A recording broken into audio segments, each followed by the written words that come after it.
ஒரு கிராமத்துல பெரிய வெள்ளம் வந்துச்சு. வயல்வெளிகள் எல்லாம் மூழ்கி போச்சு. வீடுகளுக்குள்ள தண்ணி புகுந்துச்சு.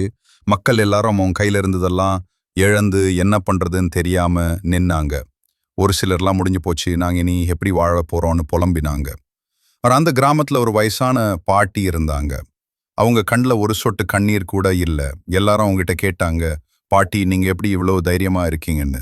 அ அந்த பாட்டி சொன்னாங்க, "மக்களே எனக்கு வயசாகுது. என் வாழ்க்கையில நிறைய புயல்கள பார்த்துட்டேன். மழை பெய்யும்போது பயம் வரும். வெள்ளம் வரும்போது கஷ்டம் வரும். ஆனா ஒவ்வொரு முறையும் எனக்கு ஒரு விஷயம் தெளிவா தெரிஞ்சது. என் கையில எதுவும் இல்லைன்னாலும் கடவுள் என் கூடவே இருக்காரு. இந்த வெள்ளம் முடிஞ்சதும் புதுசா கட்டி எழுப்புறதுக்கு அவர் நமக்கு பலம் கொடுப்பார்." அவங்க வார்த்தைகள்ல ஒரு ஆழமான நம்பிக்கை இருந்துச்சு. நம்மளால எல்லாத்தையும் தாங்க முடியாது. நம்மளால எல்லாத்தையும் சரி பண்ண முடியாது.